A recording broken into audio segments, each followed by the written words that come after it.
About the pathogen spreading through Mother Base. You've seen everything we've got on the outbreak. What's your opinion? Textbook symptoms of vocal cord parasite infestation.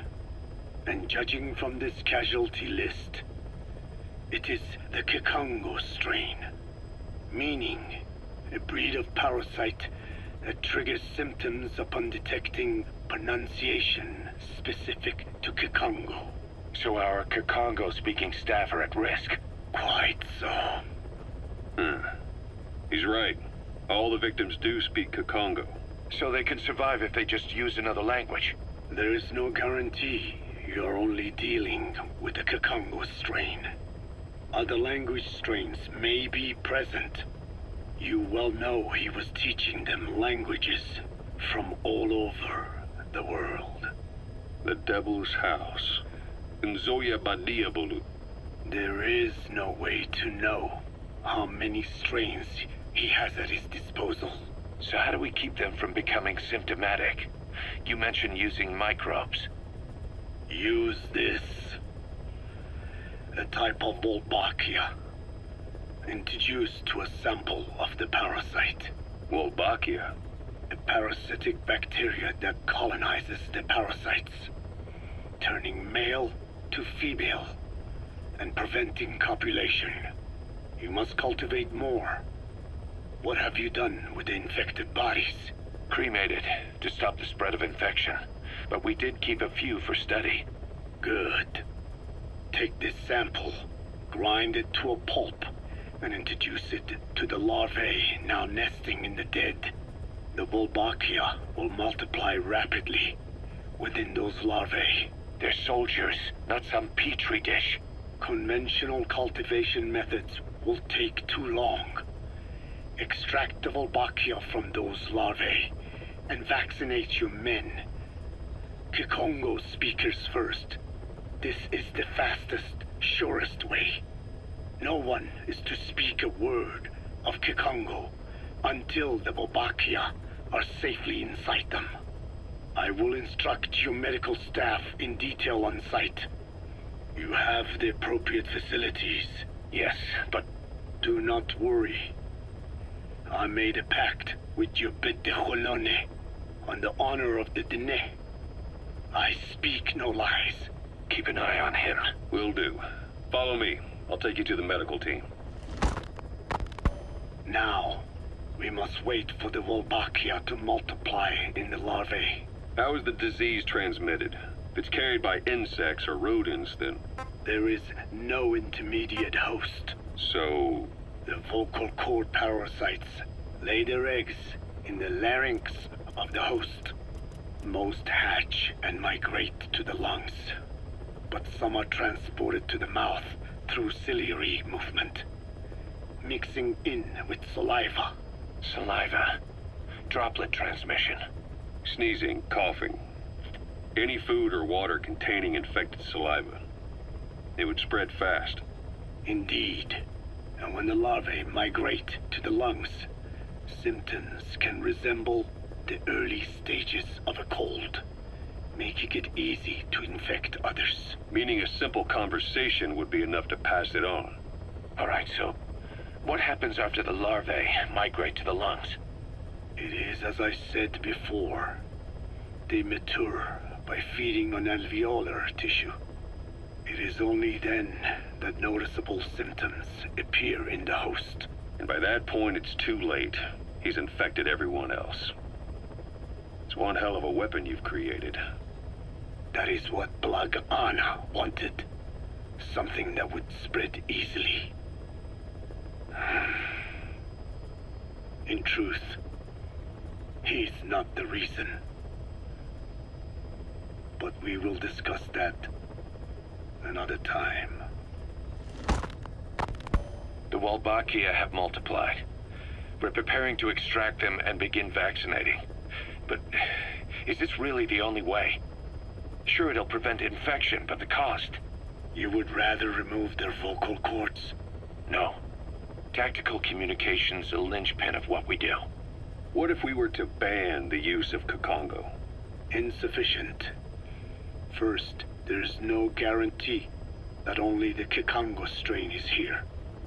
Second, there is the matter of how the parasites lay their eggs. Before they can copulate, they must be exposed to the pronunciation of a specific language for a period of time, like a container filling with water. But the duration between when the container is full and when the copulation actually begins varies from case to case. In other words, even if the infected stop speaking as a countermeasure, it may already be too late.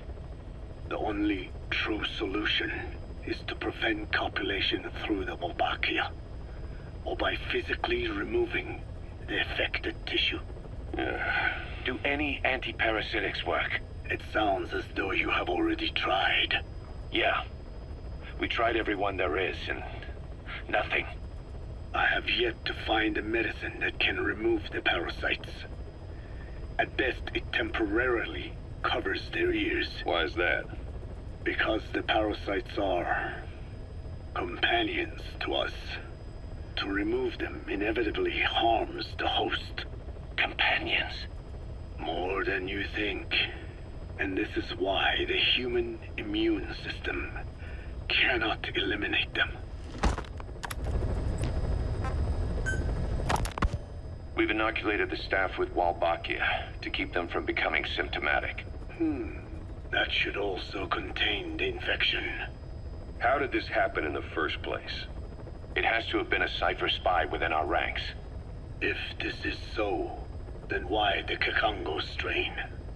If their intent was to wipe you out.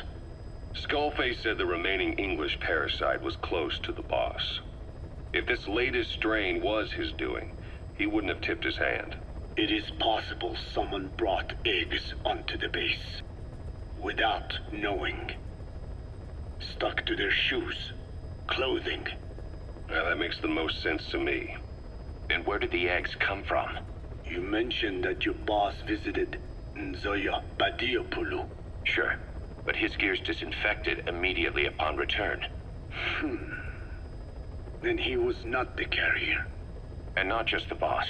All staff dispatched to high-risk regions were quarantined on the flight back. When the symptoms first appeared, we checked and disinfected all equipment used up to that point. Any and all prisoners, soldiers, materials, and animals extracted during missions were also quarantined. So, that just leaves... I have seen children around here. Where are they from? All over. Some were being held hostage at a mine. Then there were the troublemakers at Voila Yamasa. Voila Yamasa? Yeah. Their clothes, their things. Did you burn them? They're just kids. We couldn't... And besides, not one of them's shown symptoms. The parasites don't infect prepubescent hosts. Their vocal cords are not fully developed. Well, if infection doesn't occur in children... It is possible they carried eggs on their clothes, and the infection spread from them. Check the kid's stuff. I doubt there is any trace left by now. But if there is, some of those kids must be close to hitting puberty. How could we have missed this? The name Voila Yamasa got quite a reaction from you. I'm guessing the Kikongo strain was released in that village. Cypher used that region to experiment with vocal cord parasite transmission. The Kikongo strain. The settlements around the refinery upstream of Voila Yamasa were the proving grounds. They would infect one villager, then record transmission speed.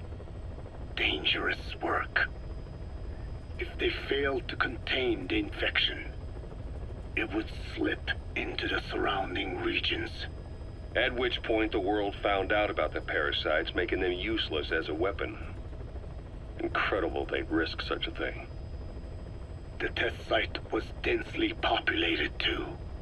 A terrible place for such experiments. No doubt, they thought burning everything would wipe away all traces. The settlements were covered in oil anyway. Who would wonder if one day they caught fire? And so it did. They burned it all, living and dead. Those remains. But they miscalculated. Transmission speed was far faster than anticipated. It may have been the temperature, or hygiene standards, or perhaps the parasites reacted quickly to Kikongo. Whatever the reason, nearly all villages were swiftly infected, and the settlements reduced to mounds of corpses. Making matters worse, the dry season was ending. When it came time to burn the village, the Moneni River had swelled. Many of the bodies were waterlogged. Meaning they didn't burn completely. The corpses still contained viable eggs, and the larvae washed downstream.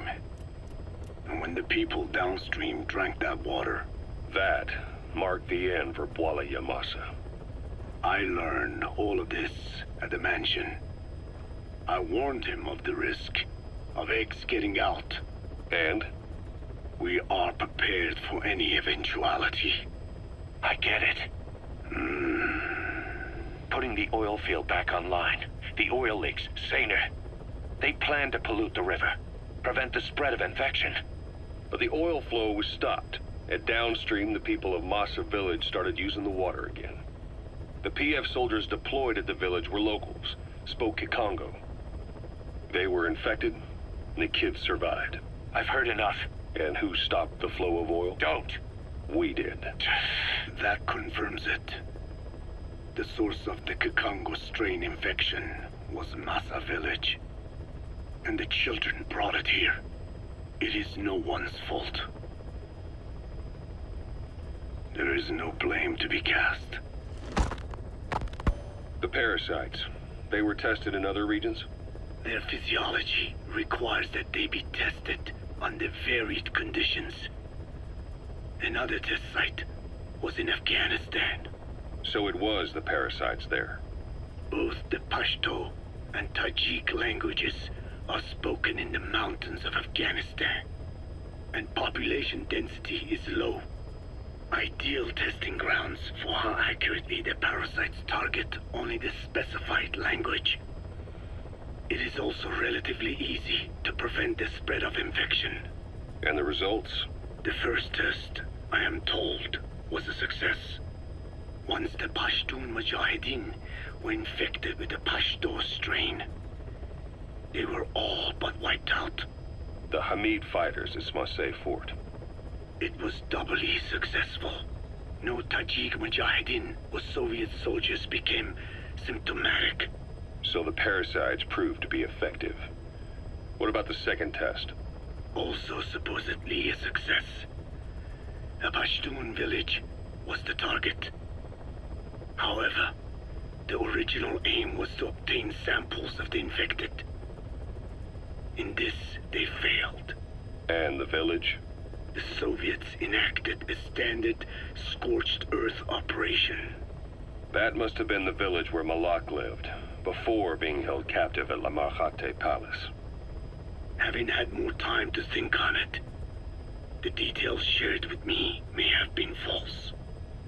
They are madmen who would do anything to cover up the truth. They certainly seem to like tossing their problems in the fire. As a boy, Skullface's life went up in flames. Perhaps that is what fuels his fixation with fire. Your Wolbachia stopped the infection all right, but I still don't get it. How can a few bacteria change males to females? I know they're only bugs, but... It is not such a rare thing in the natural world. Many insects and nematodes are infected with Wolbachia. But why? They nest in the cell cytoplasm of the host, even in the egg cells, with the result that the offspring are born infected. Mother-to-child transmission. However, Wolbachia cannot nest in sperm because they do not have cytoplasm. So even a successful infection of a male ends after a single generation. This means the Volbachia must resort to maximizing the population of infected females. Sounds like an ethnic cleansing campaign on a tiny scale. Gender change from male to female is their survival tactic. So more females means more Wolbachia carriers, so it can keep thriving in the following generations. But the parasites in a human host are supposed to be a mating pair. If there's no male, there'll be no offspring at all. It's killing itself. Slow down. This tactic is intended for environments where a single male can copulate with multiple females. Originally, the Wolbachia did not infect the vocal cord parasites. I created a mutated strain, modifying the Wolbachia so that it could infect monogamous pairs.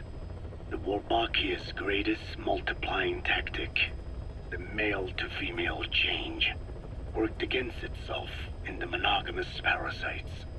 Just as you said. Then, I performed repeated selection of Wolbachia strains until I achieved 100% certainty of male-to-female conversion. Creating female-female pairs, unable to reproduce. And you say the Wolbachia affects the host of the host, that is, us, cutting off our means to reproduce? It is almost certain.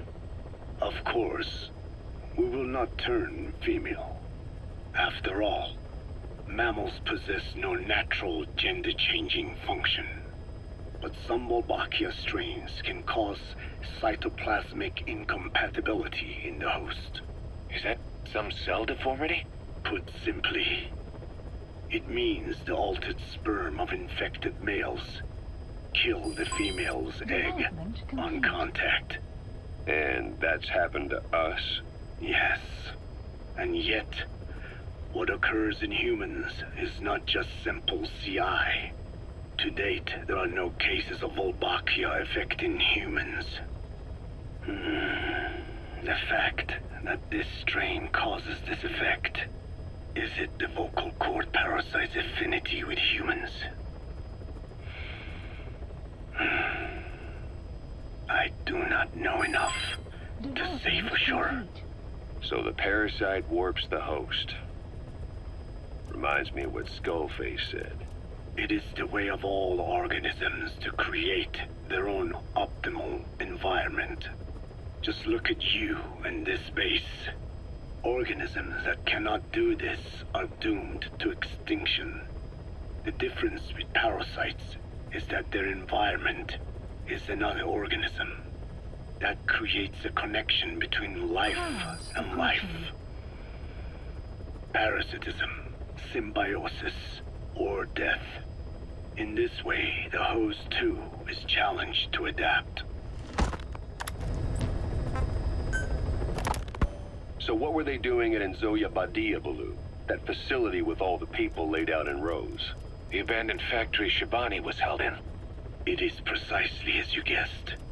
Black Anna was coding languages into the vocal cord parasites. They infected the subjects with the parasites, then made an incision in the throat to expose the vocal cords. That allowed them to play recordings of a desired language directly to the parasites. And the parasites learn the languages that way. That's some teaching method. I just don't get how a bunch of bugs had the brain power for it. They don't. Do not judge them by human standards. They do not learn as a function of intellect. Then how do they do it? What language the parasites react to is coded into their genes. You could expose the Japanese strain to English for years, and it would never learn the language and react to it. The pronunciation, rhythm, and structure are different. But what about, say, Spanish and Portuguese? Linguistically, the two are very close. Yeah, they're both Ibero-Romance languages. Even so, a Spanish language mating pair exposed to Portuguese will not copulate. Only when they hear Spanish. Only then.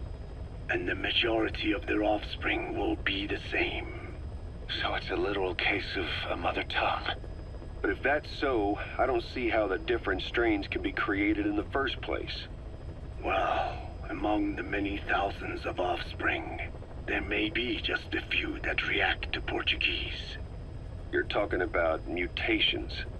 Correct. Playing the tapes helps to identify the mutant strains. Those specimens are then isolated and bred with one another. From their children, specimens that react more strongly to Portuguese can again be selected and bred. Repeating this process creates a strain that reacts solely to Portuguese and never to Spanish. Mutation and selection. No different to breeding roses.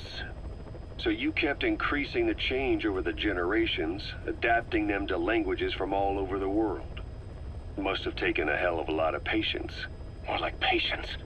Just how many died for this? There's something I still don't get.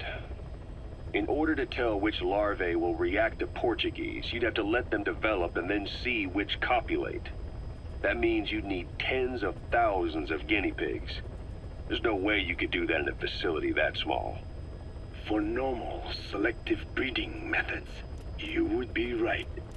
But there is a more effective selection method when training the vocal cord parasites. Go on. It is not only when mating that the parasites listen for language. Shortly before hatching, larvae display markedly increased activity in reaction to particular language. The active eggs can be identified under a black light. So the eggs that react to Portuguese are selectively placed in the throats of subjects. So you see, narrowing down strains that react to the target language is an effective process. Though I'm sure that even so, many lost their lives to create the various strains. Taken against their will into that dungeon. There are two reasons for playing the tapes for the parasites. One, to isolate the eggs that respond to the target language. And two, to cause the specimens raised from the selected eggs to mate. I get how the system works. But why do they respond to language before they even hatch? It's not like they can mate from inside an egg. It is because the larvae learn the language before hatching. You mentioned that what language the parasites respond to is hard-coded into their genes, and that they don't have the brain power to actually learn a language. But then you say that the larvae at Nzoia Badia Bulu were learning the languages in the egg. Your story doesn't add up. Your country is home to a unique songbird. The Japanese bush warbler. Sure, what of it? What a beautiful call it has. But no bush warbler can sing it perfectly at the start. As chicks, they can barely chirp at all. They must learn from their parents and other adult birds. Only then can they sing properly and attract females. So naturally, there are individual differences in each bird's call. Though they start on the same footing, each bird is influenced by its teachers. And the parasites are the same? Like the birds, the parasites have a genetic predisposition towards a particular language. But while in the egg, the larvae's ears are tweaked by listening to the voice of the host. This tweaking ensures that the grown parasites will react better to the host's speech pattern. Why would they have an ability like that? Well, there are distinct regional differences within even the same language. Rare is the language that has no unique dialects. Yes, learning the host's speech pattern before hatching attunes the larvae to whatever twist of pronunciation it will encounter. This adaptive ability is what makes them so formidable. I see. So a language requires selective breeding, but the parasites can learn dialects by themselves. Of course, having the egg-stage larvae listen to the tapes in the factory was not meant to teach them. It was more important to use that trait of theirs to identify the mutated strains. As I mentioned earlier, Is that really accurate enough to use as a weapon? You could wipe out a neighboring ethnic group by accident if their pronunciation is too close. what you say is true. In that sense, they are imperfect as ethnic cleansers. But for his purposes, they are good enough. His objective was not to exterminate any one ethnic group, but to render the world's lingua franca, English, inert